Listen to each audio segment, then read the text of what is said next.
नमस्कार and I welcome yours to Manoj Singh. Now recently आपने सुना होगा कि इंडियन लोगों को इजराइल में जॉब दी जा रही है।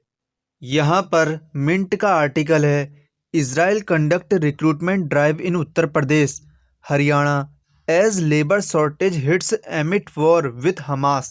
इजराइल और हमास के बीच युद्ध होने के कारण वहाँ यानी कि इजराइल में लेबर्स की कमी पड़ चुकी है, जिसके लिए इजराइल इंडिया से कहकर यहाँ के लेबर इजराइल पहुँचाना चाहता है और उसके लिए इन्होंने एक रिक्रूटमेंट ड्राइव खोली है, जिसे सबसे पहले स्टार्ट किया है हरियाणा और उत्तर प्रदेश के इलाकों से।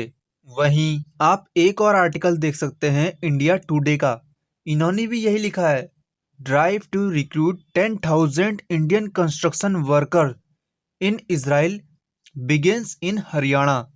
उस इलाके में इतने वॉर के बावजूद, इतना माहौल ख़राब होने के बावजूद, जो हमारे लोग हैं, हमारे जो लड़के हैं, वो यहाँ से इज़राइल क्यों जाना चाहते हैं? क्या उन्हें इंडिया में जॉब नहीं मिल रही, या फिर वो 1.5 लाख रुपए के लिए वहाँ जाना चाहते हैं क्योंकि उन्हें सैलरी अच्छी नहीं मिल रही? नाउ आगे बढ़ने से पहले मैं आपसे एक क्वेश्चन पूछूंगा। क्वेश्चन ये है कि what is the retirement age of the prime minister of India. India के प्राइम मिनिस्टर की रिटायरमेंट एज कितनी है? तो आपके ऑप्शन है 60 ईयर्स, 70 ईयर्स, 80 ईयर्स या फिर नो लिमिट, कोई लिमिट ही नहीं है। कमेंट सेक्शन में उत्तर दीजिए, जिसका भी सही होगा मैं उसे रिप्लाई कर दूंगा और वीडियो के एंड में मैं आपको इसका आंसर भी बता दूंगा, तो उससे पहले ही रिप्लाई कीजिएगा। नाउ ये है हमारा प्यारा भारत, और भारत से कुछ ही दूरी में आपको लेफ्ट में मिल जाएगा इज़राइल। इज़राइल अपने चारों तरफ से दुश्मनों से घिरा है। ज़्यादातर मुस्लिम कंट्रीज़ ही हैं उसके चारों तरफ, चाहे आप ईरान को देख लीजिए, ठीक है, सीरिया को देख लीजिए, इजिप्ट को देख लीजिए, सब जो है मुस्लिम कंट्रीज़ हैं, और इजराइली है यहूदी कंट्रीज़। और पिछले साल न्यू दिल्ली और जो जेरूसलम है इजराइल की राजधानी, इन दोनों के बीच में एक एग्रीमेंट साइन हुआ था, जिसमें ये बोला गया था कि इंडिया के 40,000 लोगों को काम करने का मौका दिया जाएगा इजराइल में। किस फील्ड में? कंस्ट्रक्शन और नर्सिंग की फील्ड में। लेकिन ये भर्ती हो क्यों रही है? तो ये हो इसलिए रही है क्योंकि पिछले साल अप्रैल में जो इजराइल के मिनिस्टर ऑफ इकोनॉमी हैं, जैसे हमारे वहाँ फाइनेंस मिनिस्टर होते हैं, वैसे ही उनके वहाँ इजरायली मिनिस्टर ऑफ इकोनॉमी होते हैं, तो वो इंडिया आए थे युद्ध से पहले और वर्कर्स का आदान प्रदान करने की बात कही थी। और उसके कुछ समय बाद अक्टूबर 7 तारीख को हमास ने इजराइल पर हमला कर दिया, ठीक है। और अभी टोटल 4 महीने बीत चुके हैं और इस युद्ध में अभी तक 25,000 लोग मारे जा चुके हैं अकेले गाज़ा में, और इजराइल में 1,400 लोग मारे जा चुके हैं।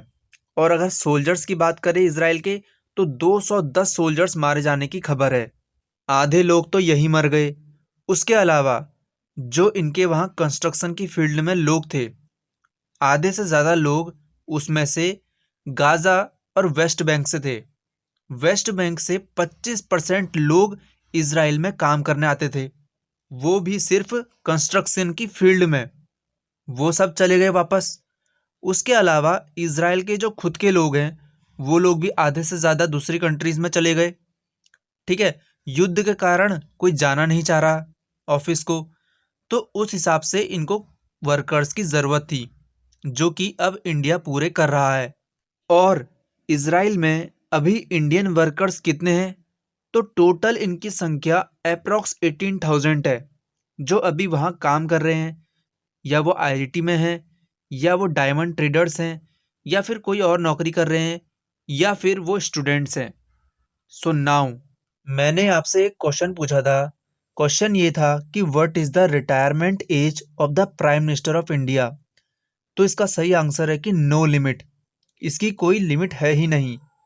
असल में जो प्राइम मिनिस्टर है वो 5 साल के लिए चुना जाता है, लेकिन वो बुढ़ापे तक कभी भी, कितनी बार भी लोग उसे चुनेंगे तो वो प्राइम मिनिस्टर बन सकता है।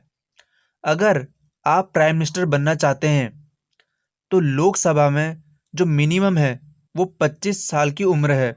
आप 25 साल की उम्र तक वहाँ जा सकते हैं। और राज्यसभा में मिनिमम एज है 30 ईयर्स, जिसकी उम्र 30 साल से ज़्यादा है केवल वही राज्यसभा मेंबर्स बन सकता है। So thank you for listen me. Thank you, tata and bye bye.